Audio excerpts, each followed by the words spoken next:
Yes, yes, I agree with you. But unfortunately, in India, we don't have a particular accent.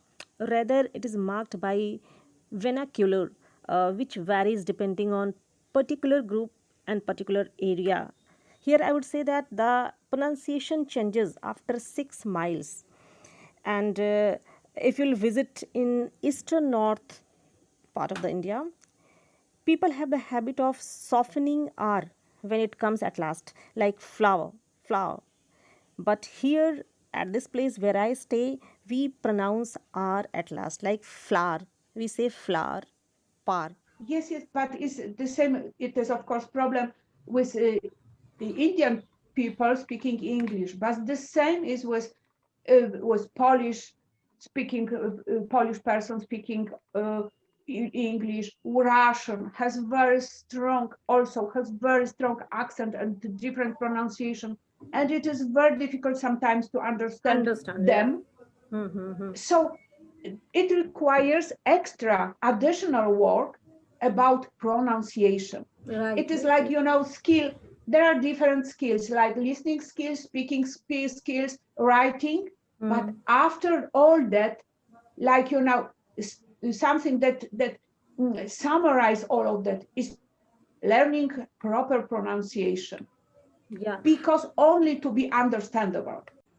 Yes, yes. And I think that for better understanding, and I would say that for universal understanding, one must follow IPA, that is International Phonetic Alphabet. Because Indians normally customize English language. They speak in their own way and they pronounce the word in their own way, which doesn't make any sense for the outsider. Yes, yes. So in my country, there's one more problem. The people don't differentiate between W and V. Yes. They pronounce at war, Yes, yes. both war, waste. And They will say I waste. think Yeah, I think that is very this is very significant for your language and very difficult to us to understand it, yeah, because you really. don't have this that letter. Yeah, As right. we don't have, we, for example, don't have that th sound.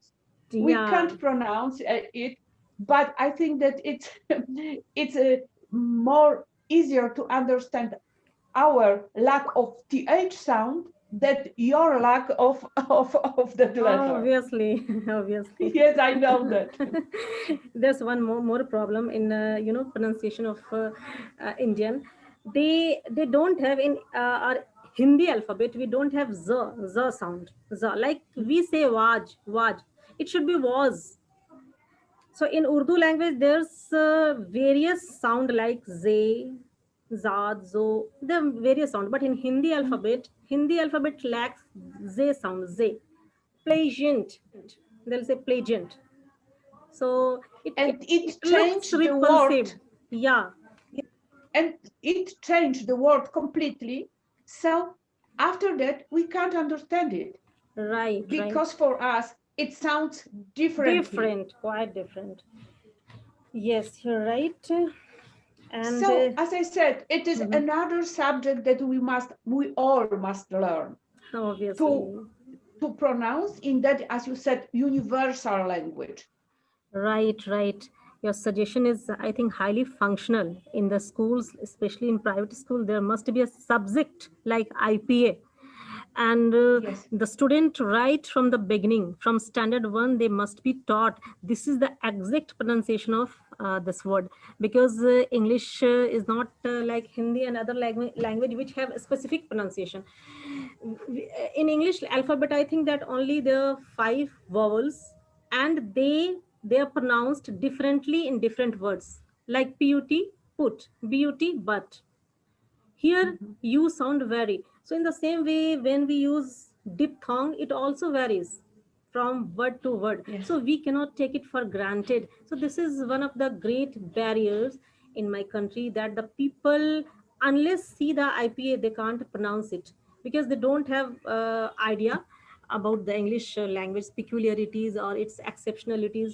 So this is the reason that if they don't consult the dictionary, they are bound to mispronounce the word. Yes, yes, but as we now have, of course, is so like international companies, and many Indian people work for international companies. The same is in Poland. We all work for international companies where Mm-hmm. English is a crucial to obtain that job. And Yes, yes, for that, for our better future, probably we must communicate with each other. Many for scientists, yes, for yes, for yes, yes. every subject, is now is globally connected. So it is, of course, great opportunity and great motivation to learn. But first, we must be aware of that, what we should learn. Because in Mm-hmm. Poland, we are a very small community, because we are only not for even 40 million people, and Yes, we yes, yes. feel very uncomfortable Mm-hmm. in the world. So we all must learn English, and we must learn in the way to be understood. Obviously. But you are enormous, biggest country. So Mm-hmm. if you can speak in with people from the same country, Mm-hmm. and we understand each other, and probably you even don't feel that this need to be understood, because you Yeah, have a lot of people around you that you speak with, yeah, right, because right. you are great, very, very big country. So, but it is the task for teachers to Yeah, yeah. told pupils, students, that it is one thing to be understood in his own country, but Right, right. another very important thing to be understood outside our countries. Yes.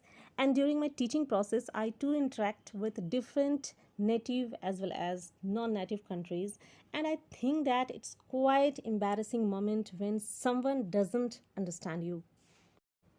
So after conversing with 36 different countries, I got to know that English is quite interesting subject and it has got potential.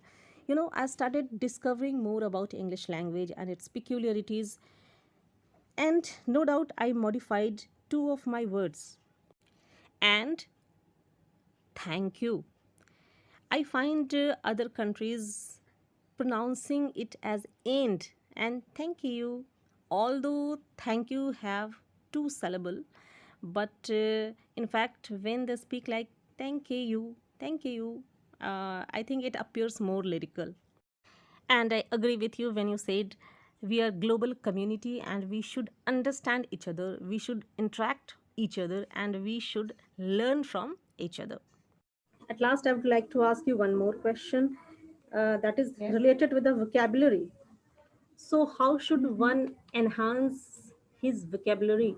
Either they have to build their own vocabulary, which he is using in everyday life, or they have to make a international vocabulary. What type of suggestion you will give? I think there are most common words. Mhm. uh, if you start learning, if your knowledge is needed only to contact with people, not for some scientific research, but only for normal everyday conversation. Mhm. I think that it is very important to concentrate on that basic vocabulary. Basic But vocabulary. Yeah. yes, but learn them to use in a very comfortable, smooth way, with chunk of like total expression, not simple word, but all that word connected. For example, what I want to say, for example, uh, when you want to learn the word person and Hmm. the word kind, Hmm. don't learn person, don't Mhm. memorize person, don't memorize kind, but Mhm. try to for example, my sister is a kind person, is a kind person, you Very know good. And really, it stuck to your mind that it is, you can next time when you will be asked about some characteristic about person, you can simply say, Yeah. he's a kind person, because it is person was connected with kind, and you know how to use that word very Yes. smoothly. It Yeah, is yeah. very important because each separate word is very difficult to memorize once. After that, to use in sentence smoothly immediately, there is problem. So Yes, yes, it yes. was maybe one important for me way of memorize words. It's like that. And after that, reading whatever possible whenever you can, Mm-hmm. on the train, on the bus, on your walk to work, to school. Read maybe newspapers, maybe cartoons, uh, maybe some books suitable, for example, for beginners, intermediate, advanced, Mm-hmm. or normal books. And this way you improve your and enlarge your vocabulary. Yes, It is like that. that's And quite. to find Mm-hmm. every opportunity to even 5 minutes, 10 minutes during for example, you are standing in the queue. Mm-hmm. So read some cartoon, or I don't know what is around you. So use every Yes, yes, yes. occasion to read. And this way you memorize vocabulary and increase your vocabulary. Yes, it's quite true. And I would like to suggest my viewers that if they're learning words and not using them into their life situation, I think that it's futile effort. For example, if you're learning one word, imperceptible, that means you can't understand it. Immediately use it into a sentence like, I heard the sound outside, but it was imperceptible. So as soon as you do that, your words goes into your active vocabulary and it becomes lasting. You'll never forget the words which you have associated either with a sentence, with a person, with a place, or a thing. The point, I think. Yes.